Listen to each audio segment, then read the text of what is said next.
de mayo de 1956. Esquema santidad del mundo. Queremos ser santos en el mundo.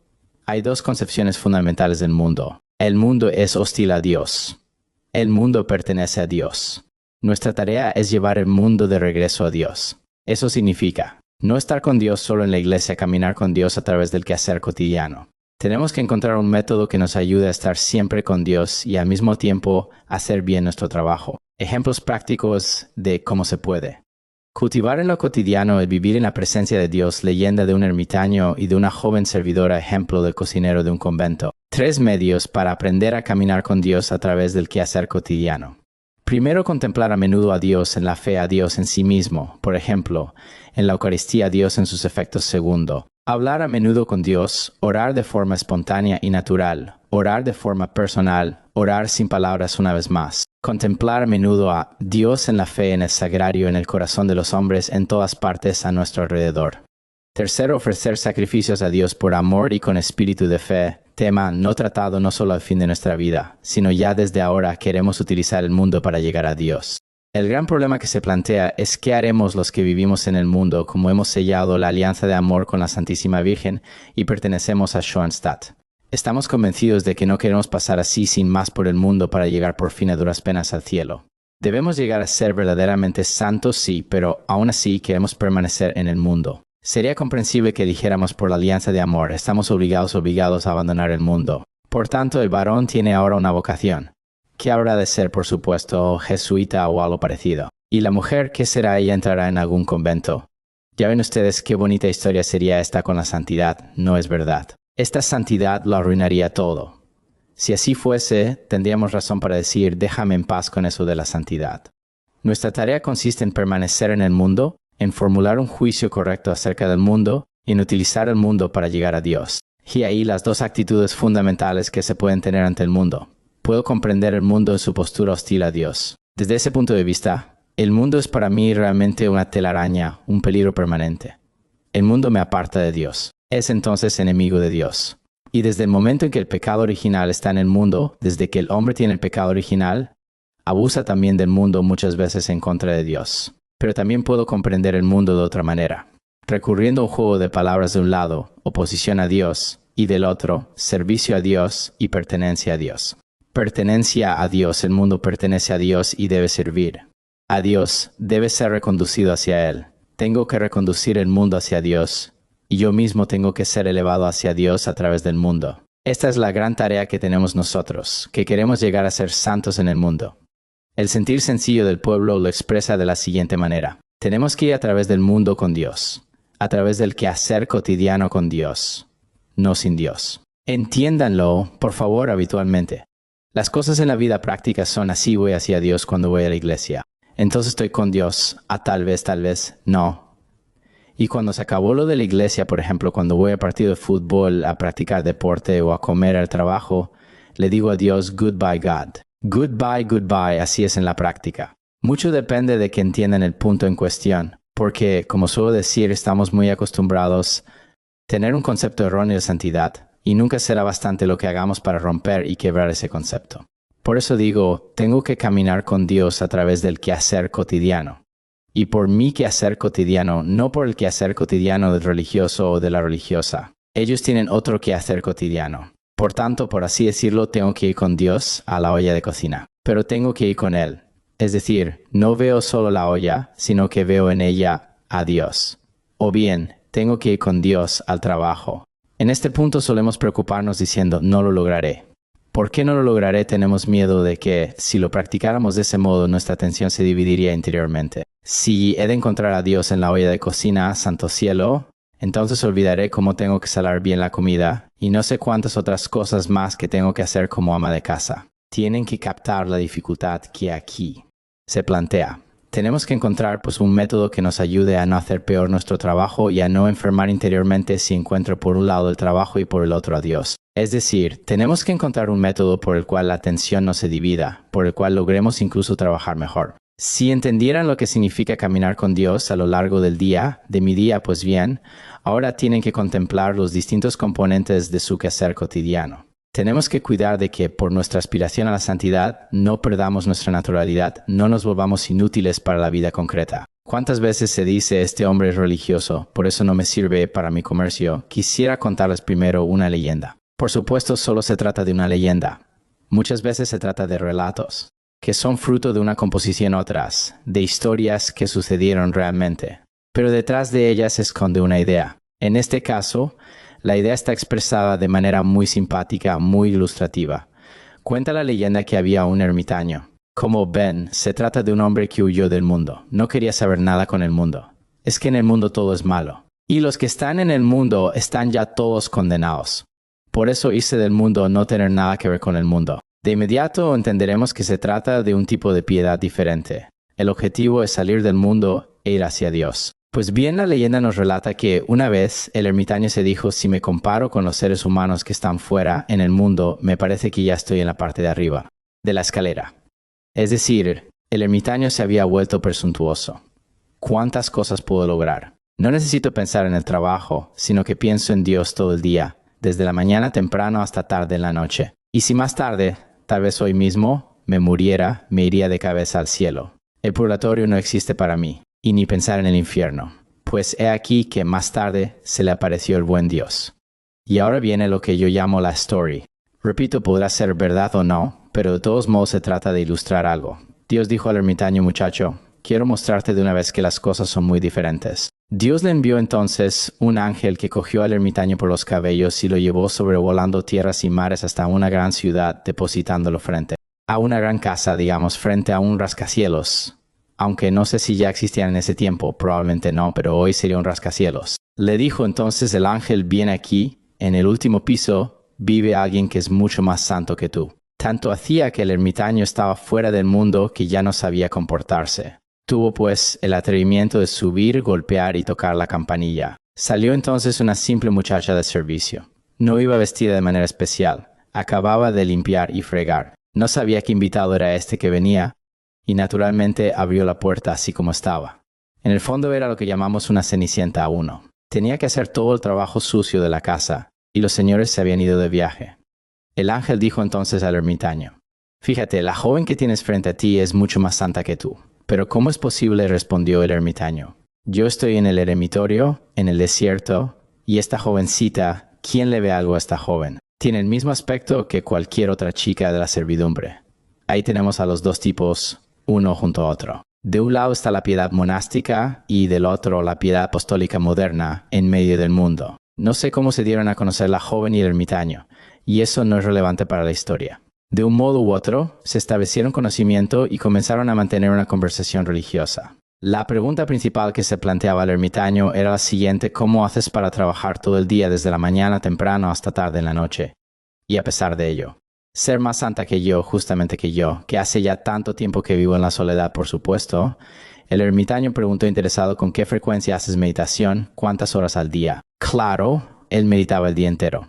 La joven le respondió: no tengo tiempo para eso, tengo que hacer todo el trabajo sola. Menor que estar en la cocina todo el día cocinando santos cielos, se dijo el ermitaño. Iba a ser más santa que yo. Y otra pregunta, continuó el ermitaño. ¿Recibís muchas visitas aquí arriba? La joven le responde: y tanto. ¿Cuántas veces tenemos que tener la mesa puesta? Yo tengo que hacerlo todo. Para el monje, el asunto se tornaba en un misterio cada vez más grande. O bien era él quien pensaba de forma equivocada, o bien era la joven la que pensaba y actuaba erróneamente. Pues bien, finalmente descubre la llave para acceder al corazón de la muchacha. Hace un momento les pregunté: ¿qué tenemos que hacer nosotros en el mundo? Era esta expresión muy simple: tenemos que caminar con Dios a lo largo del día. Pero ¿cómo hacía la joven para caminar con Dios a lo largo del día? Hay diferentes maneras de hacerlo. Y ella tenía una manera peculiar. Todo lo que hacía durante el día y todo lo que le sucedía lo colocaba siempre en relación con el Señor.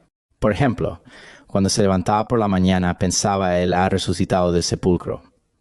Era como si viese todo el quehacer del día en el espejo del Señor. Mientras se levantaba, decía en silencio: querido Señor, ayúdame para que, después de haberme levantado, dé la mayor alegría posible al Padre del cielo. Como ven, el levantarse le recordaba al Señor. Es como si estuviese tomada de la mano del Señor y le dijese: ahora nos levantamos los dos, tú te levantas del sepulcro y yo me levanto de la cama. No se trata ahora de que tengan que imitarla. Si se imita, sale algo forzado. Y si es forzado, no produce nada, no causa impresión alguna, pues no lo estoy queriendo por mí mismo. Solo quería señalar cómo se lo puede hacer, no cómo se lo debe hacer. Sigamos cuando la joven comenzaba a barrer y asear la habitación. Le venía a la mente lo siguiente: ¿cómo están las cosas con el alma? ¿Cuánta suciedad hay también dentro de ella? Debo procurar que no solo la habitación esté limpia, sino que también mi corazón permanezca puro. Entonces le pedí a Cristo: Señor, ayúdame para que, del mismo modo como ahora limpio la habitación, conserve siempre puro mi corazón. Y me duele haberlo ensuciado tan a menudo. Lo entienden, se trata siempre de la misma idea: caminar con Dios a través del quehacer cotidiano. Después les diré cómo pueden hacerlo ustedes en la práctica. No deben imitarlo sin más. Si lo imitan artificialmente, les traerá confusión. Es demasiado traído de los cabellos, ¿verdad? Solo indico cómo podría hacérselo más o menos. Como ven, la joven no hacía meditación, y sin embargo estaba todo el tiempo junto a Dios. O cuando limpiaba la ventana, tomaba conciencia: Dios también es puro, y la Santísima Virgen, cuán pura es ella. Quisiera procurar que la ventana limpia refleje la pureza de Dios o la pureza de la Santísima Virgen. Es siempre la misma idea: contacto con Dios en el trabajo, y ese pensamiento no perturbaba en nada el trabajo. No sé si pueden imaginárselo. Estoy limpiando la ventana y me digo: la ventana tiene que reflejar la pureza de Dios. Así, limpiaré probablemente mucho mejor la ventana que si, mientras lo hago, pienso constantemente en un vals o en lo que acabo de escuchar en la radio. Fíjense, por favor, que es siempre lo mismo: pensar en Dios no debe apartarme de mi trabajo. O bien, decía la joven, cuando trabajo junto al fuego y veo su ardor, me digo una y otra vez: el fuego es símbolo del amor. ¿Qué quiero? Entonces, ¿cuál es mi deber? Debo cuidar de que también en mí arda el fuego del amor a Dios. Entonces, rezaba menor que Dios querido: enciende en mí el fuego del amor mayor que entienden. Siempre está por un lado la labor habitual del día y por el otro la unión con Dios. Eso es lo importante. Así, la joven contó todos sus quehaceres cotidianos y cómo los terminó resumiéndolo así: realizaba, y lo hago de este modo. Todo lo que realizo durante el día lo utilizo para que crezca en mí el amor y para que mi corazón llegue a ser puro, libre de mí misma. El monje escuchó lo dicho por la joven y se dijo: sí, es verdad, es un tipo totalmente distinto de santidad. La joven no se da ninguna importancia y yo me envanezco de quién sabe cuántas cosas. ¿Qué pensamientos tan orgullosos tengo? Presumo vaya a saber cuánto de lo que hago y, al hacerlo, solo estoy apegado a mi propia honra. Según la leyenda, el ángel volvió a coger al ermitaño de los cabellos y lo llevó de regreso a su ermitorio. Después, el ermitaño se dijo: los hombres en el mundo pueden ser exactamente tan santos como yo. Debo ser más modesto y dejar que recorran su propio camino. Más tarde les diré la teoría de cómo podemos hacerlo nosotros. Pero no deben imitarlo, porque cuando se imita algo semejante, el resultado es artificial. Quisiera darles otro ejemplo que va en la misma dirección. Había en algún convento un hermano lego. Era el cocinero. Y como ustedes saben, los cocineros no se lo pasan bien. Les va igual que a nuestras mujeres en casa. Podrán esforzarse cuanto quieran, que no reciben nada. Así sucede con lo de la cocina. Si aparece un pelo en la sopa, vienen las protestas, pero nadie ve cuánto trabajo ha tenido la mujer para cocinar. Ahora bien, en el convento, las cosas son mucho peores. Todos critican la comida y a nadie le interesa cuánto trabajo tiene. Un pobre cocinero como el de nuestra historia para dejar satisfecho el estómago de todo el mundo. Y este cocinero tenía el doble de trabajo, como sucede a menudo en los conventos. No hay personal y uno tiene que trabajar por 3. Así era también en este caso. Pues bien, un día le llega al hermano cocinero la hora de la muerte, y todo el convento lo consideraba un santo. Uno de sus hermanos de comunidad, de sus amigos, le pregunta: dinos, ¿cómo has logrado llevar una vida tan disciplinada con semejante cantidad de trabajo? La respuesta era muy sencilla: como siempre tenía que trabajar con el fuego, veía el fuego como un pequeño mensajero de Dios. El fuego me daba pláticas constantemente, todo el día. No he tenido grandes pensamientos. Tampoco lo que se predicaba me decía mucho, no tenía ninguna relación conmigo. El fuego era mi predicador cotidiano. ¿Qué me decía el fuego una y otra vez? Siempre entonaba para mí el cántico de amor de Dios. Dios es la hoguera del amor, y quiere encenderme también a mí. Quiere consumir todo apego desordenado al yo. Quiere tenerme todo para sí. Ese es el sermón que yo escuchaba todo el día. ¿Y no has tenido ningún otro medio?, preguntó de nuevo, hermano y amigo. Ese es el único medio con el que he podido llevar adelante mi vida. ¿Entienden lo que pretendo? Quisiera señalarles qué significa caminar con Dios a través del día. Nosotros, hombres de este mundo, abandonamos la mayoría de las veces a Dios durante el día. Siempre pensamos que estamos en Él. mundo, es decir, que estamos separados de Dios. Si me permiten preguntar qué sistema se puede aplicar para aprender con el tiempo algo parecido a lo de estos ejemplos, puedo darles tres respuestas. Primero, tengo que contemplar muy a menudo a Dios en la fe. Segundo, hablar muy a menudo con Dios de forma totalmente espontánea y auténtica. Tercero, ofrecer a Dios por amor y con espíritu de fe muchos sacrificios. Ahora tengo que exponerles de forma detallada cómo es esto en la práctica. Y lo digo de este modo, tenemos que contemplar muy a menudo a Dios en la fe. Sí, pero ¿dónde encontramos a Dios? Pienso que deberíamos decir lo encontramos en sí mismo y en sus efectos. Pero ¿dónde y cómo lo encontramos en sí mismo, por ejemplo, en la iglesia? La fe me dice que allá adelante, donde está la hostia, está Dios. Él está realmente. Es decir, si Él está realmente allí, debo tenerlo también como interlocutor viviente frente a mí. Como verán, es muy distinto decir menor que lo creo que decir menor que lo creo vivamente. Un amigo de Goethe II solía decirlo de este modo. Si yo creyera lo que los católicos creen, no dejaría de estar todo el día de rodillas si estuviese en la iglesia. Como ven, tiene que ser la fe viva de que Jesucristo está verdaderamente allá adelante. Quiero mostrarles en base a un ejemplo cómo funciona esto en la práctica. Hace poco les conté un ejemplo de San Gerardo Majella III. Era un hermano lego muy sencillo. Apenas sabía contar hasta 3. No era especialmente listo. Solemos expresarlo diciendo, no había sido él quien inventó la pólvora. Tal vez recuerden la historia estando enfermo. Hizo colocar un cartel delante de su habitación. El cartel decía, aquí se está cumpliendo la voluntad de Dios. Cuando les hablé de esto, agregué que deben decir, aquí se está cumpliendo la voluntad amorosa de Dios. No deben perderlo nunca de vista, hay que relacionar siempre a Dios con el amor. San Gerardo estaba siempre muy profundamente cautivado por la realidad de la Eucaristía. Y cuando estaba solo en la iglesia y volviendo la cabeza constataba que no había nadie más, solía subirse al altar. Una vez allá arriba, golpeaba la puerta del sagrario y le decía al Señor, «Eres un menor que lo quito en dejarte encerrar allí por amor de mí». Fíjense en la espontánea naturalidad que se esconde detrás de esas expresiones. Por supuesto, no quiero decir que el Señor Schimmel deba subirse mañana allá arriba. El sagrario no nos responde, pero San Gerardo recibió una respuesta. Le dijo el señor Gerardo, tú eres mucho más loco que yo. Se habían juntado 2 locos, ¿verdad? Es decir, 2 locos de amor. Permítame preguntarles de nuevo si entienden lo que quiero decir. Se trata de aprender a hablar con espontánea naturalidad con Dios. La idea central es el orar de forma personal. En alemán solemos decirlo así. Tengo que hablar con Dios al modo como me ha crecido el pico mayor que 5. Por eso, con Dios puedo hablar también en dialecto bajo alemán mayor que 6. Esto significa lo siguiente, no debo que decir rápido, ¿dónde está mi libro de oraciones? Estaba en la página 12, tengo 2 minutos, así que rezo rápido esa parte. Tampoco correr para rezar rápidamente un par de rosarios. Espero que no me malinterpreten. No, quiero decir nada en contra del rosario, sino solo señalar, exagerando el énfasis, qué significa hablar personalmente con Dios. Entonces sabrán también qué significa contemplar a Dios tal como Él está presente en el sagrario y hablar con Él. Quiero contarles otro ejemplo de un sencillo trabajador. Era un hombre religioso, pero no tenía mucho tiempo para rezar y sobre todo no sabía qué hacer con los libros de oraciones. Quería rezar bien su oración de la noche, pero todo lo que había aprendido antes le resultaba demasiado largo. Sin embargo, sabía hablar personalmente con Dios.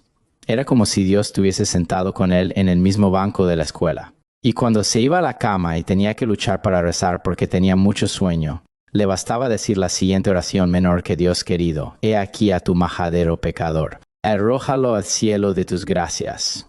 ¿Entienden qué significa orar de forma personal? Yo considero que a Dios le gusta más eso que si se reza una docena de rosarios. Y tienen que grabárselo si queremos pasar el día con Dios, tenemos que aprender a hablar personalmente con Él. Y cuanto más espontáneo y auténtico sea, tanto mejor. Cuanto más desafectado y natural, tanto mejor. Es Dios mismo que me inspira ese hablar en mi interior. No tengo que imitar como lo hace esta o aquella persona. Como ven, las que acabo de exponer eran realmente 2 maneras muy diferentes de hablar personalmente con Dios. Y si yo fuese Dios, me alegraría de ambas. Sabría entenderme con el menor que majadero pecador y también con Gerardo Majella. Pero quiero mostrarles una tercera manera de rezar. Es el ejemplo sencillo que ya les he mencionado alguna vez. Se trata del cura de Ars. Como saben, el santo cura veía siempre a un funcionario que entraba a hurtadillas y en silencio a la iglesia. El hombre se paraba junto a la pila de agua bendita y no hacía mucho de especial. No movía los labios, solo cruzaba a veces los brazos de este modo y miraba hacia adelante. Una vez, el párroco se le acerca y le pregunta, ¿qué hace usted? Cada día no veo que tenga un rosario en la mano. Tampoco tiene un libro de oraciones. ¿Cuál fue la respuesta del funcionario? Ya la conocen. Yo lo miro a él y él me mira a mí. ¿Era eso una oración? Era una oración brillante, tenemos que grabarnos esto. Considero que el hombre actual ya no sabe rezar de forma personal. Siempre se limita a rezar. Algo que está ya en alguna página del libro. Todo está preparado de antemano. Si yo fuese Dios, le diría, dame ese libro, y lo rompería en pedazos. Como es natural, necesitamos libros de oraciones. Necesitamos una u otra cosa de ese tipo. Lo mismo pasa con el rosario. Puedo rezar el rosario, pero también tengo que rezar de forma personal. Lo mismo sucede también con los libros litúrgicos con los que hoy contamos, donde está todo lo que reza el sacerdote 3. Todo eso está bien, pero llegará un tiempo en que me resultará molesto tener que recitar tantas palabras. Tenemos que aprender de nuevo a hablar personalmente con Dios y a conversarlo todo con Él. Por ejemplo, si tengo ahora la preocupación de que debo hacerme cargo de un nuevo negocio. Está bien que lo reflexione junto con mi abogado, pero también Dios el Señor es mi abogado. También puedo conversarlo con Él. También a Él puedo pedirle consejo y presentarle el caso. Fíjate, a mí me parece esto y aquello. ¿Qué piensas tú al respecto? Eso es lo que yo llamo una piedad, una sana piedad para la vida en el mundo. Pueden ustedes decir lo que quieran, ninguno de nosotros será feliz, y aunque ganara millones, si no busca y encuentra el contacto con el buen Dios. Y lo único que en definitiva nos da alegría es siempre el contacto con Dios. Permítanme reiterarlo, contemplar muy a menudo a Dios. ¿Dónde lo encuentro? Acabo de decírselo primero, en el sagrario. Y después, en segundo lugar, en el corazón de los hombres. Él está en mi corazón. Está en el corazón de mis hijos. No tengo que mirar solamente el aspecto exterior del niño. A través de lo exterior mirar hacia el interior y allá, en el fondo del alma, descubrir a Dios. Dios está siempre en el alma de la persona en gracia. San Agustín sintió una vez de forma muy profunda que Dios está presente en el corazón del hombre. Algo que sin embargo se olvida por completo Dios. Tú estabas en mí, pero yo estaba fuera de mí. ¿O dónde he estado durante todo el día? ¿Dónde en todas partes? Metiendo la cuchara en todo, ¿verdad? Haciendo cálculos, por ejemplo, aposté que este o aquel saldrá ganador en el partido. Como ven, he estado en todas partes, pero siempre fuera de mí, no en mi interior. Tengo que mirar en mi interior y adorar allí a Dios. Se cuenta acerca de uno de los antiguos padres Dieste Casadonce, que, cuando su hijo salía de la iglesia, sobre todo cuando había comulgado, trataba a su hijo con un respeto extraordinario. Le besaba él. Hecho. No se trata de que lo imitemos. Todo lo que se hace de forma artificial no tiene ningún valor. Solo quiero señalar lo que se está queriendo significar en este hecho. Tenemos que conservarlo siempre en la memoria. Dios habita en nosotros. Quiero relatarles otra pequeña historia. Pienso que estas pequeñas historias son lo que más se nos graba. Y también esta vez se trata de monjes, de los monjes de la antigüedad, de los cuales sé un montón de historias, como si yo mismo hubiese sido monje alguna vez. Antes no había solamente ermitaños, sino también ermitañas. También ellas se retiraban del mundo. Una de ellas se llamaba Thais 12. Había estado un tiempo en su eremitorio y había vivido, sabe Dios, qué tan piadosamente. Y cómo son las cosas. Cuando uno se va al eremitorio, se lleva consigo su naturaleza. Y por el otro lado, también el diablo desempeña un papel interesante en la vida de los eremitas. Podrán ustedes imaginarse bien que de pronto aparecieron en la imaginación de la ermitaña un sinnúmero de fantasías. Y el corazón tuvo que procesar, y procesar, sabe Dios, qué cosas sufrió tentaciones tremendas. Así fue también, por ejemplo, en San Jerónimo 13. También él se había retirado a la soledad y tuvo después en la soledad más tentaciones de las que había tenido antes en la vida en el mundo. Todo lo que había visto antes en la vida, por ejemplo, bailarinas desnudas, comenzó a bailar de continuo en la imaginación. Así es muchas veces. La soledad es fuente de dificultades y tentaciones mucho mayores todavía. ¿Qué hizo entonces San Jerónimo? Era un hombre robusto. Bien cogía una piedra y se golpeaba con ella el pecho hasta lastimarse. O bien se revolcaba en espinas y cardos. En fin, los métodos difieren. Pero volvamos a Thais. ¿Qué hizo ella? Pues primeramente se opuso a todas esas fantasías de la imaginación. El corazón estaba muy lleno de suciedad. Finalmente cedió y se dijo, esto no tiene objeto, volveré al mundo. Verán ustedes que esto sucede a menudo. Personas que han estado muy arriba, cuando caen, lo hacen mucho más abajo que otras. ¿Qué fue? Pues de Thais se hizo prostituta. Se compró una casa y vivió de ello, o sea, del adulterio consuetudinario. Y uno de los monjes de los ermitaños que la había conocido anteriormente, se enteró de lo que sucedía y se sintió interiormente impulsado a llevarla nuevamente al buen camino. Era todavía un hombre joven. Se vistió buen mozo y acudió a la casa donde estaba Thais. Ella no lo reconoció y lo recibió enseguida atentamente. Por supuesto pensó, sea que viene este, y quería llevárselo de inmediato a la habitación secreta. Pero él le preguntó, ¿por qué vamos a irnos? ¿Por qué no hablamos aquí? Ah, dijo ella, si estamos aquí, alguien puede vernos y no debemos ser vistos. El monje tomó entonces lo dicho por Thais como punto de enlace para decirle, ¿no sabes acaso que Dios vive en nosotros y nos ve constantemente? Y como sucede a veces en la vida, hay momentos en que se dice algo que de pronto surte efecto. En otras 1000 ocasiones no produce efecto alguno. Nosotros mismos lo experimentamos a menudo. Podemos escuchar 1000 veces la misma cosa que no produce nada, pero de pronto nos electriza. En esa ocasión, Thais tomó de pronto nueva conciencia menor que es verdad, Dios habita en nosotros. Y también lo ve todo si no quería que los hombres viesen lo que hacía. Me avergüenzo de veras en la presencia de Dios. Esto la conmovió tanto que abandonó de una vez su sucio menester y regresó a la soledad del desierto. Ya ven, se trata de contemplar a Dios tal como Él habita realmente en nosotros.